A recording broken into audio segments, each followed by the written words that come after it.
Hello, my name is Joscelyn Peterson. I am a political science student, and I am working with Dr. Stephen Katsinas and his team at the university's Education Policy Center to research Alabama's Black Belt and to publish the Black Belt 2025 series. Now, you may be wondering, what exactly is the Black Belt?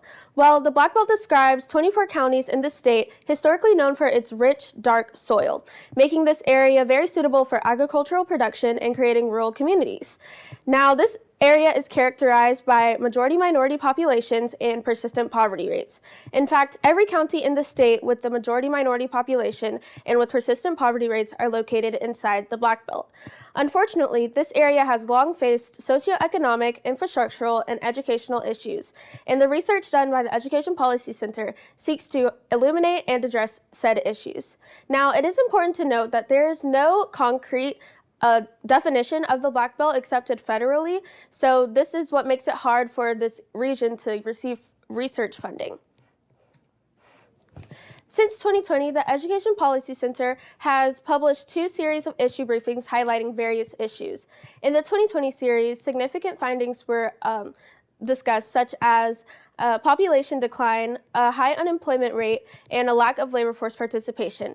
As a follow-up series, in 2022, more findings were made, such as a heightened impact of COVID-19 on Alabama's Black Belt, a lack of STEM education in the K-12 school system, and a lack of educational attainment.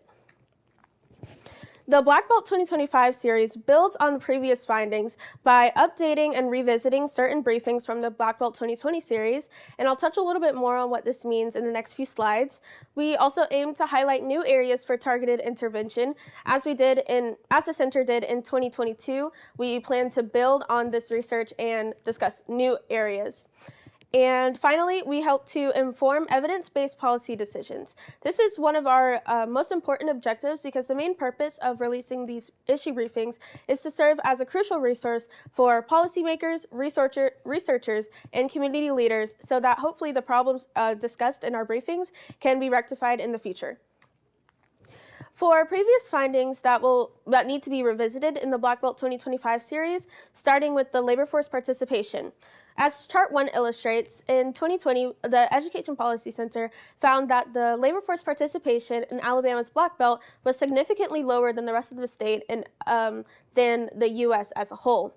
But however, this data only captures 1990 to 2018, and the significance of updating this data and to accurately reflect the current trend is to analyze what has COVID-19's effect been on the labor force participation. From a healthcare standpoint, we know that COVID-19 had a heightened impact on Alabama's Black Belt. In fact, the COVID-19 death rates were 30% higher in Alabama's Black Belt than its counterparts. We would also like to discuss how have apprenticeship programs impacted the labor force participation. There have been recent initiatives by community leaders in many counties in the Black Belt to start apprenticeship programs as an incentive to help the residents gain skills in the Black Belt so that labor force participation can increase.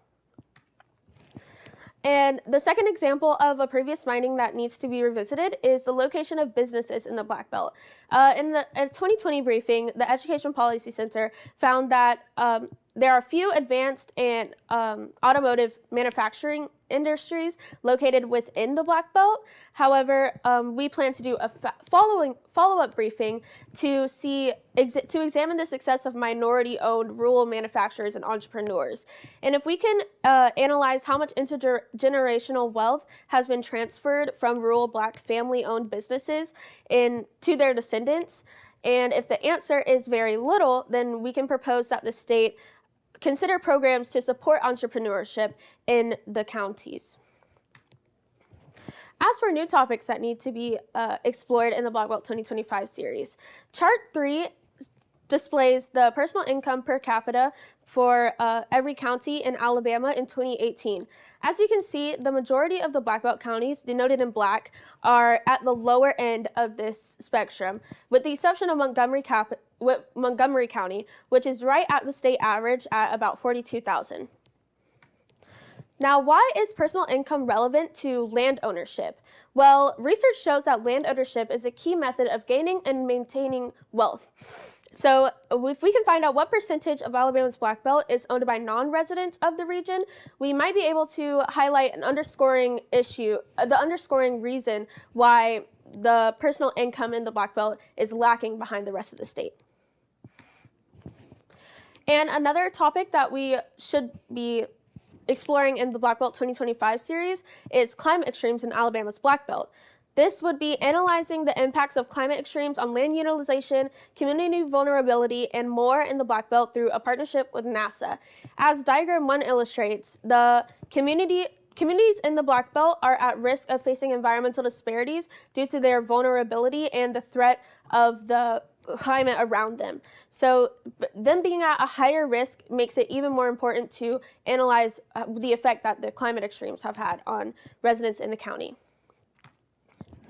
As for our current status, the EPC submitted a proposal in early September for internal funding from the university for our 2025 series, and a funding decision will be made on December 12th. So plans for the 2025 series will be finalized after the funding decision has been made, and however, we plan to move forward with publishing the issue briefings regardless of the decision made through funding.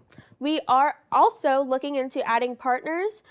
AL.com partnered with the Education Policy Center in 2020 and in 2022 for both of our series, and the Center for Business and Economic Research partnered with the center in 2022.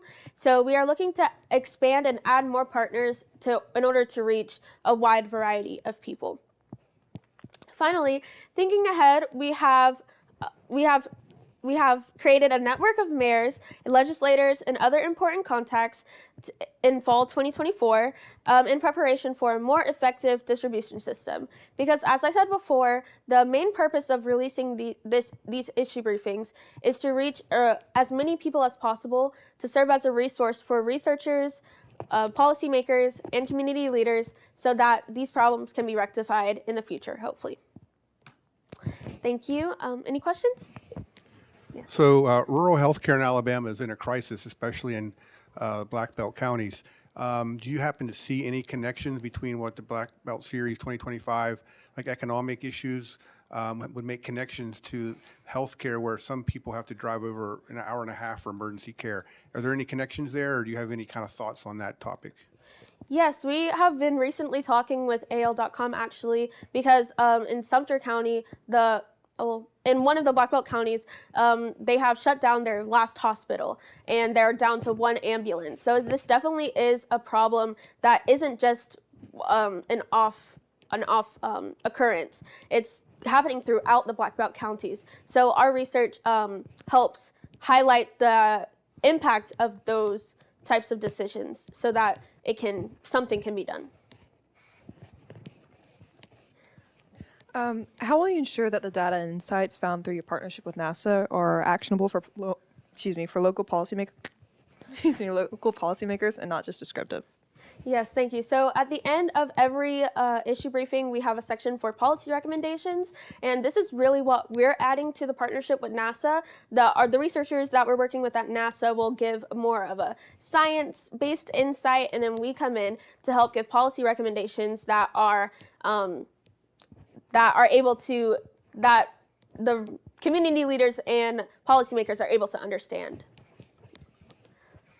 Given the low labor force participation rates in the Black Belt region, what specific policy interventions could realistically address this issue?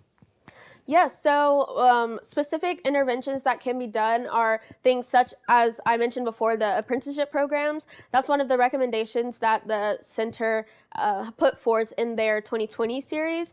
And since that recommendation has been put forth, we have seen the community leaders start to initiate apprenticeship programs. So that's really our best bet, working with the strengths inside of the county and hoping that more people stay within the county to live and see their skills be put forward.